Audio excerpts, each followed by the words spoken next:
a border town between Ijebu and Egba territory. The 1860s. The sun is barely up. Two merchants are already at work. One has traveled from Ijebu, the other from Abeokuta. Their kingdoms are at war. Armed guards patrol nearby. And yet, here they are, moving quickly, quietly, not making eye contact with anyone who doesn't need to know. Salt and dried fish from the coast. Clothes from Abeokuta. The exchange takes minutes, no ceremony, no small talk. Just two men who have been doing this for 20 years, doing it again. Because war between their chiefs has never once stopped them from needing what the other carries. Here's what's worth pausing on though.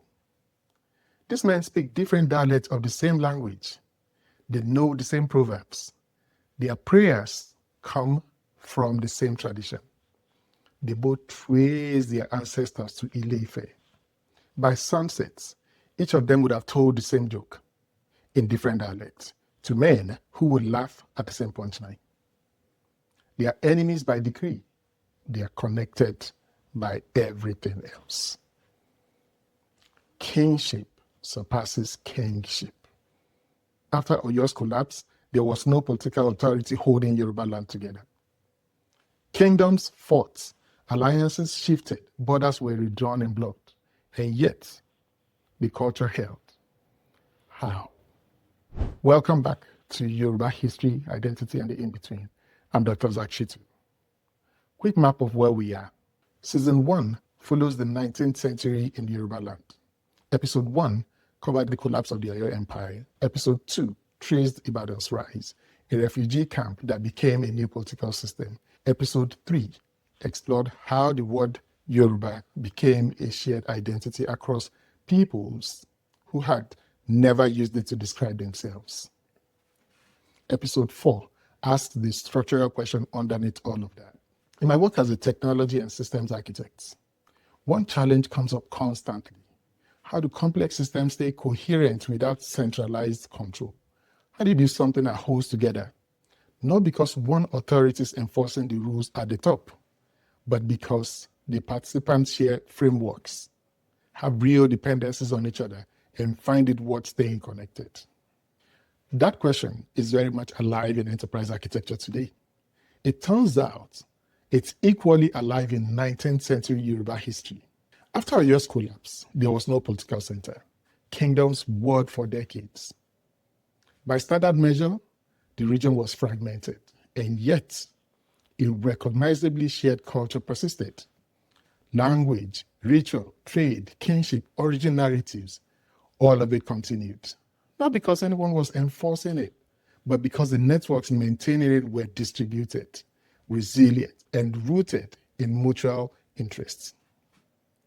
Unity without empire, connection without control, cohesion built from the bottom up. Let's begin. New here? Subscribe or follow now. And visit withzakshitu.com to get the newsletter and stay connected between episodes. Season 1 is a continuous arc, and this episode connects directly to everything that's come before. Oyo's collapse in the early 19th century created enormous political fragmentation. Successor states emerged: Ibadan, Ijaye, Abeokuta, New Oyo, Ijebu, the Ekiti confederations, and they fought each other almost continuously for most of the 1800s. The Battle of Oshogbo, Ijaye War, and the Ekiti Parappa War are a few examples. These were in occasional outbreaks of turbulence, but a period of near constant warfare in Yoruba land. There's a common assumption embedded in nationalist histories that political unity produces cultural unity. If that were true, the Yoruba culture would have fragmented during this period. Regional dialects should have drifted towards mutual unintelligibility. Shared rituals should have broken apart. That did not happen. Despite active warfare, certain forms of unity held with remarkable tenacity. An Ibadan person and an Ijebu person could still communicate. All remained recognizably similar across political boundaries. Kinship ties and interregional marriages kept crossing every political line. Yoruba cultural coherence was not enforced by any empire during the 19th century. It was not maintained by any state. It emerged from decentralized networks, shared practices, and voluntary participation in common frameworks. Understanding how that worked tells us something important, not just about Yoruba history, but about how culture itself operates when political authority fails it. Despite dialect variation, the Yoruba language firmly provided a shared framework that crossed every political boundary.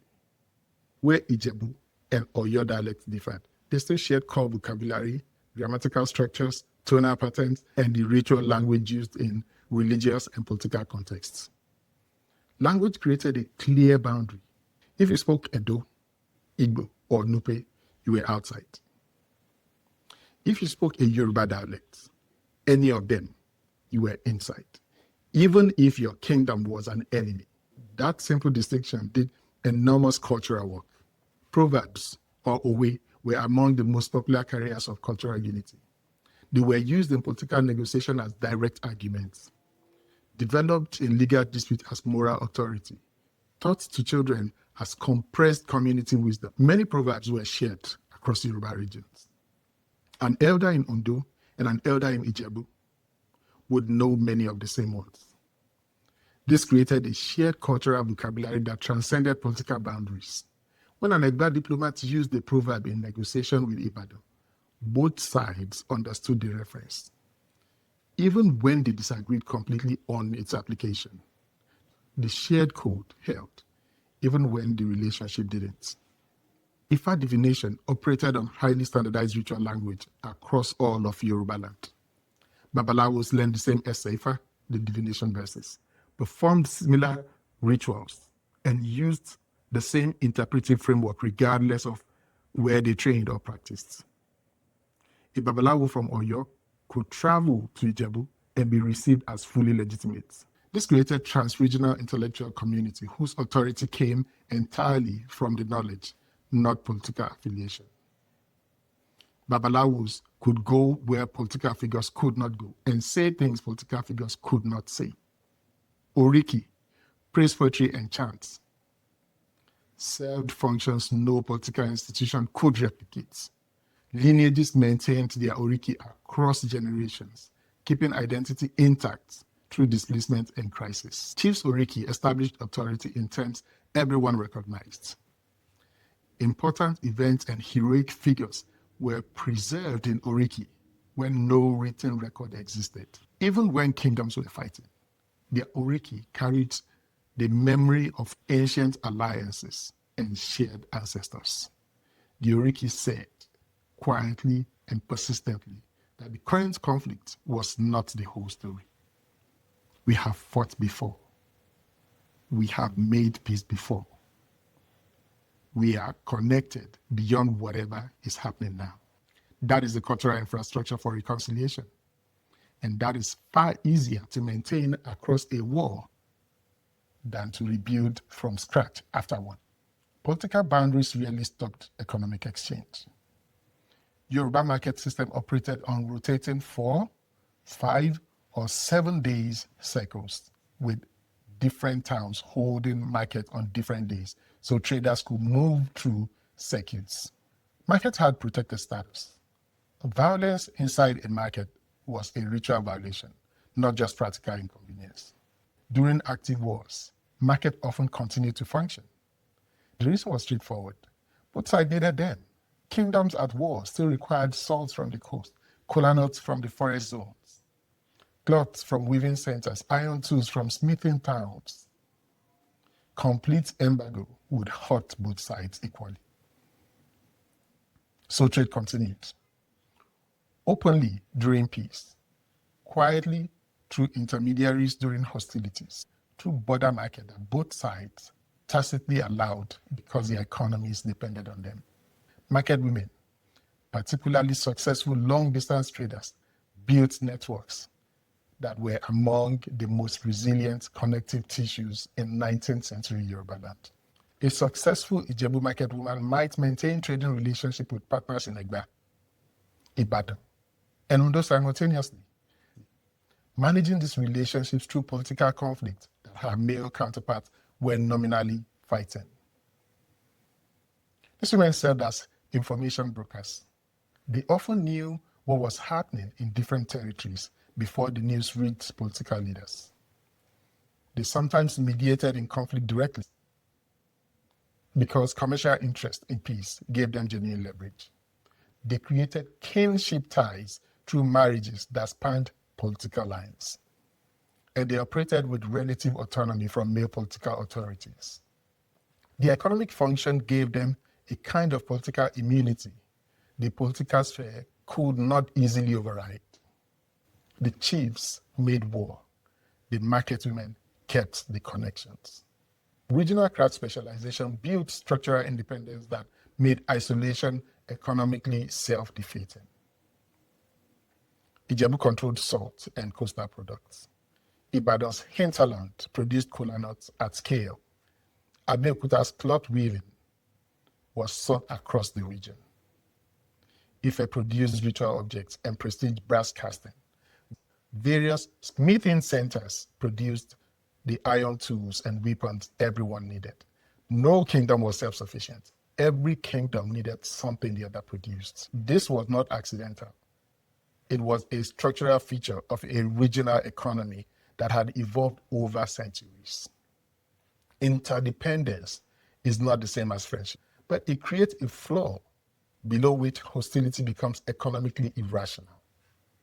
Most Yoruba territories used cowrie shells as currency. This common currency zone meant that cowries earned in Ondo could be used to buy goods in Abeokuta.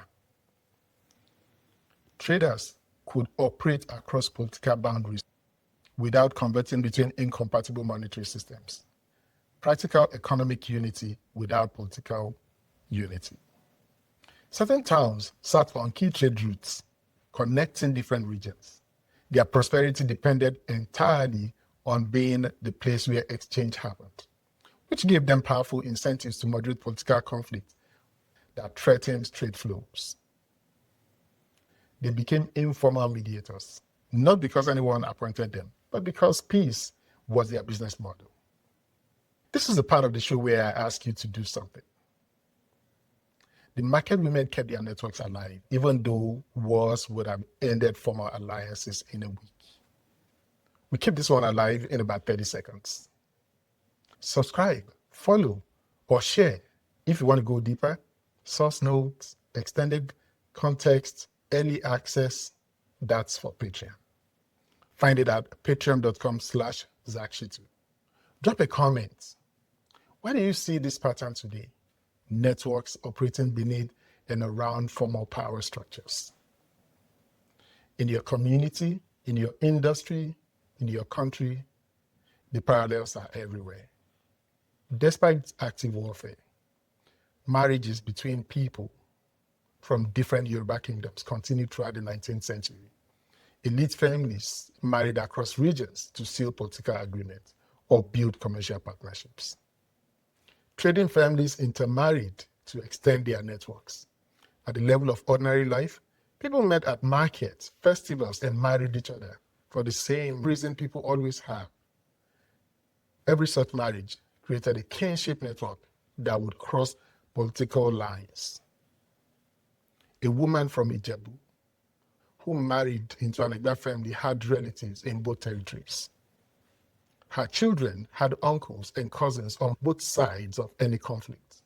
These ties created channels of communication, potential routes for negotiation, and personal stake that no political declaration could manufacture.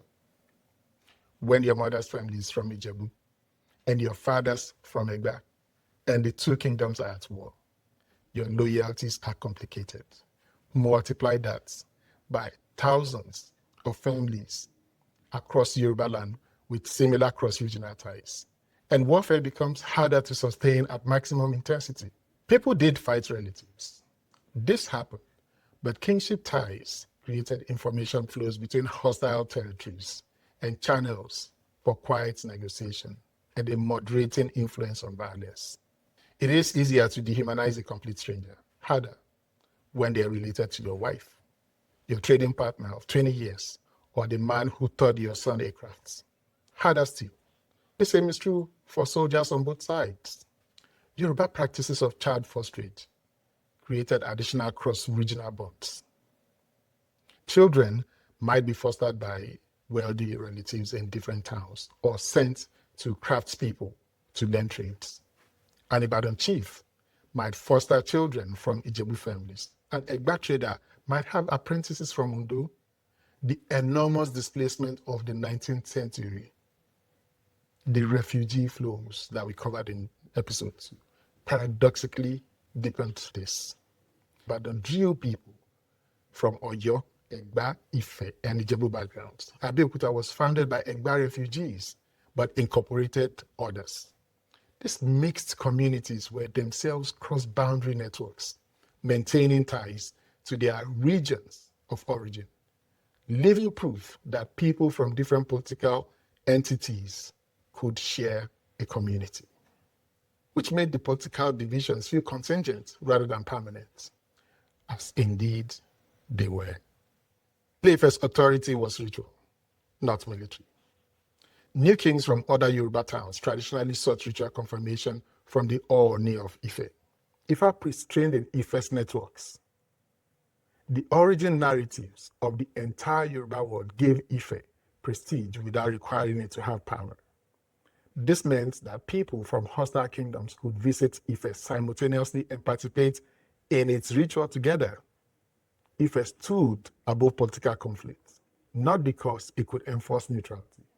It had no meaningful army, but because its authority was spiritual rather than territorial. You could be at war with someone and still acknowledge that you both stood before the same sacred source. That acknowledgement, repeated across generations, kept a door open that politics would otherwise have closed. Certain major festivals drew participants from multiple regions. The Osun Festival in Osogbo, the Shangu Festival in Oyo areas, the large market festivals that served as much as religious events as commercial ones. During these gatherings, hostilities were routinely suspended. Market peace applied. Religious devotion and commercial necessities together created a temporary commons that political conflict could not intrude on without violating something more fundamental. These gatherings created regular, predictable opportunities for cross-regional contact. Information was exchanged, relationships maintained or repaired. Negotiations sometimes began informally at the festival that could never have started through formal diplomatic channels. The gathering itself was a technology of connection. Babalawos maintained a trans-regional professional community that was one of the most effective cross-boundary networks in the 19th century Yoruba land. They traveled to train under master diviners in different territories, maintained professional standards across the entire region, and sometimes served as mediators in political conflicts, their spiritual authority giving them a neutrality that purely political figures could not claim. Professional associations of all kinds crossed political lines. Hunters' societies or other shared rituals and specialist knowledge across territorial boundaries, operating in the forest between settled kingdoms that belong to no single political authority. Crafts guilds, smiths, weavers, dyers, leather workers maintained professional standards and personal connection that crossed political lines. A master smith's reputation rested on craft knowledge shared across the region, not on political allegiance. Skills transferred with the person, and the person carried their connections with them. Taken together, festivals, markets, professional meetings, pilgrimages to Ife, these periodic gatherings served functions no permanent political institution could provide. They created regular opportunities for information exchange. They maintained personal relationships across political lines. They confirmed shared cultural identity through participation in common ritual. They created space for negotiation that formal diplomatic channels could not provide. They didn't prevent war. Nothing did in the 19th century Yoruba land. But they maintained the channels, the frameworks, and the personal bonds that made war sometimes other than permanent and total, and that made peace, when it came, something that could be rebuilt on existing foundations. The merchants from Ijebu days stands in what has become a much larger market. It is the 1890s now. Peace has been established under British pressure, with all that implies. His old trading partner from Abeokuta is already there. Cloth is stacked and waiting. He looks out over the market, the noise and the scale of it, and he thinks about the years it took to get here. The pre-dawn meetings, the armed guards, they watch from the corners of their eyes. The wars that came and went, the chiefs rising and falling, borders drawn and withdrawn again. None of it stopped this. Not really. The sword still moved. The cloth still moved. The language was the same across every border. The babalawos still traveled. The festivals still gathered people from across every hostile territory. The market women kept their network running through the things that would have killed a political alliance in a week. His father used to say, the chiefs built kingdoms, but the people build culture. Kingdoms are structures. They rise and they fall. Culture is a living thing, carried by people who choose every day to maintain it. It cannot be commanded into existence. It cannot be embargoed out of it. It survives because people find it worth surviving. Ọ̀rọ̀ yẹni lórí, ẹni tó bá gbọ́ ni yóò yé. Words don't force themselves on anyone. Only those who listen will understand. Yoruba cultural unity in the 19th century persisted, not through empire or coercion, but through language that provided a shared framework for communication, trade that created interdependence. No political conflict could fully override. Kinship and marriage that crossed every political line, ritual practices and religious networks that maintained the spiritual connection across hostile territories, markets and festivals that renewed connections, professional networks and diviners, hunters and craftspeople that maintained trans-regional bonds, and shared origin narratives that insisted quietly and persistently that all of this belonged to one world. These mechanisms didn't prevent conflicts.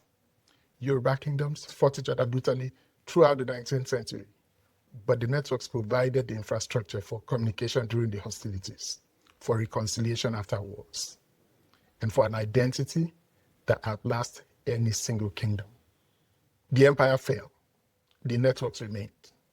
The culture endured because the people who carried it chose every day to maintain it, and then passed that choice to their children as inheritance. That's episode 4 of Yoruba History, Identity, and the In-Between, season 1, Unity Without Empire, how Yoruba people stayed connected across political boundaries. Next episode, trade, diplomacy, and rivalry. We've established the mechanisms of cultural unity. Now, we look at how these mechanisms worked in practice. How did trade and warfare coexist?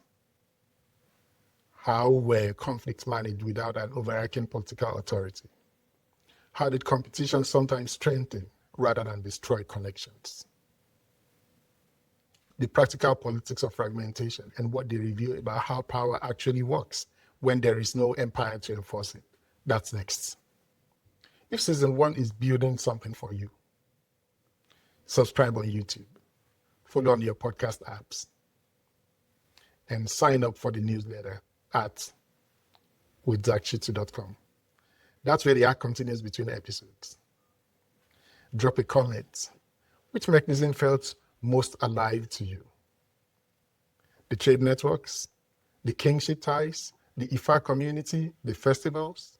Tell me what resonated and where you see the same patterns today. I read every comment. Share this episode with someone who thinks things fall apart without a central authority enforcing unity. This is the counter argument. 800 years of history long. One tap to send it. If you want to go deeper, extended source notes, bonus content, and access to what's coming next in the season, that's what Patreon is for. Find it at patreon.com/ZachShitu and follow at ZachShitu on social for episode drops, historical notes, and the conversation that keeps going on between episodes. I'm Dr. Zach Shitu, and this has been Yoruba, History, Identity, and the In-Between. See you next time.